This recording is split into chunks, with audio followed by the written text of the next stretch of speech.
Hello everyone, and welcome back to another episode of the Cozy English Cabin. I am Jack, and sitting across from me is my lovely co-host Mia. Today, our cabin feels a little bit different. Can you smell that? It smells like freshly brewed coffee and maybe a little bit of stress. Hi, Jack. Hi, everyone. Yes, you are right. It smells like the office. You know I love being cozy here, but I know that many of our listeners spend their weekdays in a real office. They have coworkers, bosses, and lots of emails to write. And sometimes they have to do all of that in English. Exactly, Mia. Working in an international environment or just having colleagues who speak English can be very intimidating. Many people are afraid of making mistakes, of sounding too informal, or of not understanding their boss's instructions. That is what we are going to fix today. Yes, today we are not just teaching vocabulary lists. We are going to practice real-life office scenarios. We will talk about greeting your colleagues, asking for help, and even handling a stressful workload politely. We have a lot to cover, so let's jump right in. And remember, if you want more practical English tips, don't forget to like and subscribe. Okay, first up, the new job. Okay, let's imagine you just started a new job. Congratulations! Your first week is crucial. The most important thing is introducing yourself. You don't need to be overly formal like you are in a job interview, but you want to be professional and friendly. Yes, in modern offices, a friendly handshake and a smile go a long way. But after you say, "My name is Mia, I'm the new accountant," what comes next? That is where small talk comes in. Small talk is polite conversation about unimportant things. It helps build a relationship with your new colleagues. You might talk about the weather, their weekend, or even their commute, how they get to work. My commute? So I can ask, is the traffic usually bad here? Yes, that is perfect. It is a great way to start a conversation at the coffee machine. Let's do our first role play. Mia is new, and I am the friendly senior colleague she meets on her second day. Good morning. Excuse me, is this the right place to get some coffee? Hi there. Yes, it is. We have the fancy machine here and some regular coffee there. You look new. I haven't seen you around before. Oh, yes, I am. I'm Mia. I just joined the marketing team yesterday. Nice to meet you. Nice to meet you, Mia. I am Jack. I work in logistics. Welcome to the company. How has your first week been so far? Are they treating you well? Yes, thank you. Everyone has been very welcoming. I'm just trying to remember everyone's names. But the office is beautiful. Do you live near here? Is your commute difficult? I live about 30 minutes away. The commute isn't too bad if I leave early, but if I leave at 8:30 a.m., the traffic is terrible. How about you? I am still finding my way around the city, so I'm taking the train for now. It takes about 45 minutes, but at least I can read a book. That is smart. Well, Mia, it was nice meeting you. If you have any questions about the office, just let me know. Thanks, Jack. I appreciate it. See you around. Breaking character. That was a great small talk conversation. You asked about my commute and mentioned your own, which is very natural. But sometimes small talk is not enough. Sometimes you get a task that is too confusing. Oh, that is the worst feeling. Your boss gives you a complicated spreadsheet or an email full of jargon-specific words used by one department, and you have no idea what to do. You want to ask for help, but you don't want to look stupid. You should never be afraid to ask for clarification. It is much better to ask and get it right than to stay silent and get it wrong. The secret is using polite modal verbs like could, would, or may. So instead of saying, "Explain this to me," I should say, "Could you please clarify this instruction for me?" Exactly. Or you can say, "Would you mind showing me how to use this software?" Let's practice. I am a very busy senior manager, and Mia needs help with a task I gave her yesterday. Excuse me, Jack. Do you have a moment? I don't want to disturb you, but I need some quick clarification on the project timeline you sent. Hi, Mia. Yes, I can spare a minute. What seems to be the problem?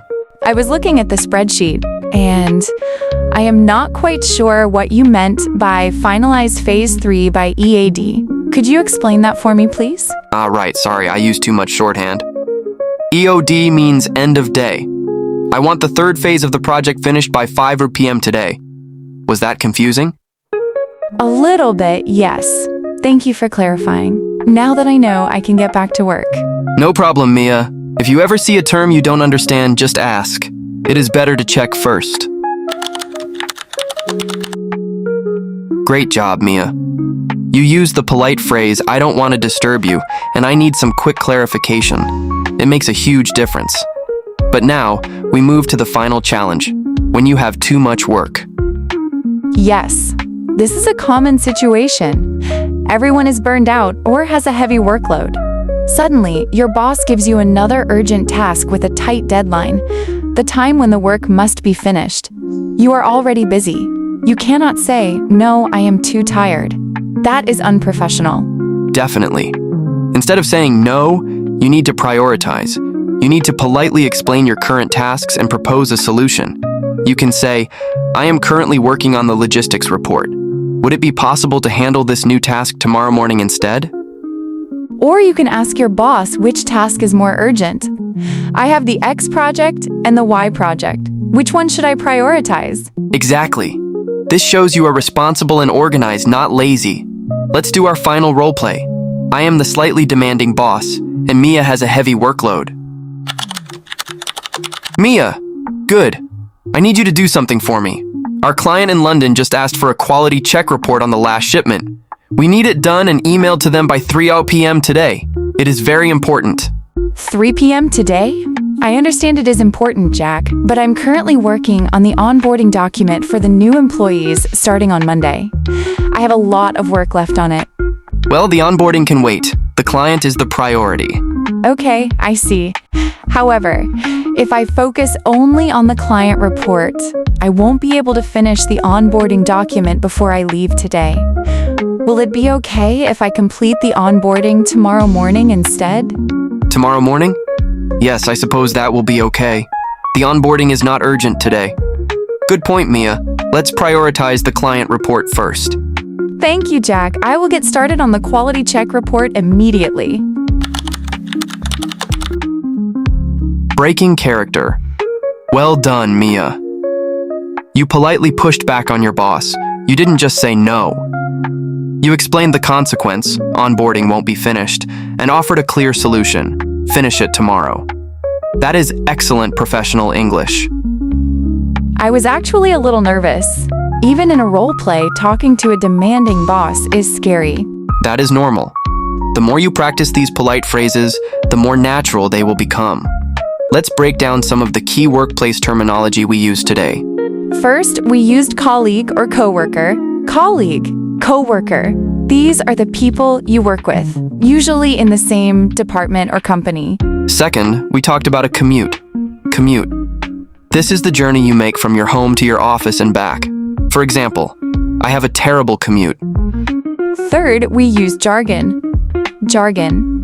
This refers to specific words used by a professional group that are difficult for others to understand. Example, EOD is business jargon for end of day. Fourth, we mentioned workload. Workload. This is the total amount of work that you have to do. For example, the team has a heavy workload this week. And finally, we use deadline. Deadline. This is the time or date by which something must be finished.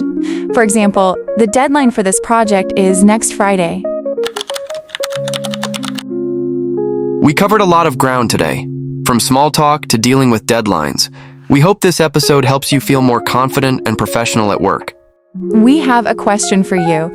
What is the most stressful part of your office job? Is it the commute, the meetings, or the workload? Let us know in the comments below and tell us which workplace situation you want us to roleplay next. Don't be shy. We are a community of learners here at the Cozy Cabin. Mia. Cheerful. And if this video was helpful, please hit the like button, subscribe to our channel, and share it with your coworkers. Thank you for joining us today. We will see you in the next episode. Goodbye, everyone. Stay cozy. Goodbye.